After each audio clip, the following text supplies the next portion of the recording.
Shalom Sobat Pemenang dikasih oleh Tuhan. Materi renungan kita hari ini, rencana keselamatan Allah hanya digenapi atas orang-orang yang mau mengerjakan perintahnya secara persis dan tepat. Dasar renungan dari Kejadian 6 ayat 1 sampai dengan 22. Inti renungan kita hari ini, maka kata tuannya itu kepadanya, baik sekali perbuatan itu, hai hambaku yang baik dan setia. Engkau telah setia memikul tanggung jawab dalam perkara yang kecil, aku akan berikan kepadamu tanggung jawab dalam perkara yang besar. Masuklah dan turutlah dalam kebahagiaan Tuhanmu. Kata Matius 25 ayat 23. Sobat Pemenang, ada 3 pertanyaan yang perlu kita renungkan untuk memperdalam renungan kita hari ini. Yang pertama, apakah Anda sudah mengetahui kehendak dan selera Tuhan dalam hidup ini? Lalu yang kedua, apakah nanti pada akhir hidup kita Tuhan mendapati bahwa kita sudah mengerjakan firman-Nya dengan tepat?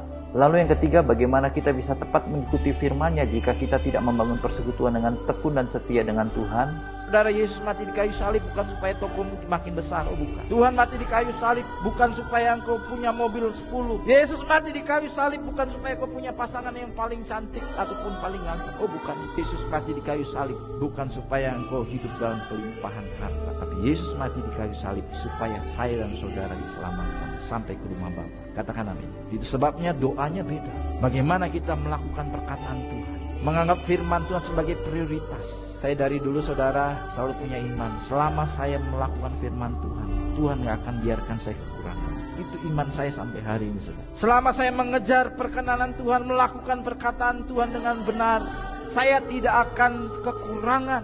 Karena pemeliharaan, penyertaan Tuhan sempurna. Banyak orang meragukan kesetiaan Tuhan menuntun hidupnya.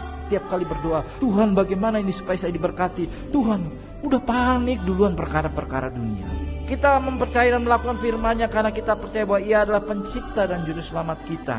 Ia berfirman karena Ia tahu bahwa kita mudah disesatkan dunia ini, dan agar kita tetap pada jalan Tuhan yang benar. Adalah bohong kalau seseorang mengatakan dalam doanya, Tuhan tunjukkanlah jalanmu, tetapi ia tidak menyukai firman Tuhan. Ia tidak mau diajar, ditegur, tidak mau dikoreksi dan dididik oleh firman Tuhan, apalagi melakukan firman Tuhan. Sobat Pemenang, mengikuti dan meneladani ajaran Tuhan Yesus untuk berdoa dengan tidak jemu-jemu, mari kita responi renungan hari ini dengan berdoa. Tuhan, sama seperti Nuh yang tepat mengerjakan perintah-Mu dengan roh-Mu, ajar aku untuk melakukan firman-Mu dengan tepat dalam seluruh hidupku.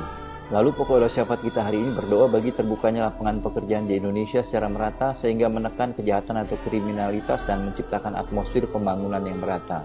Salam pemenang dalam Kristus, Tuhan memberkati.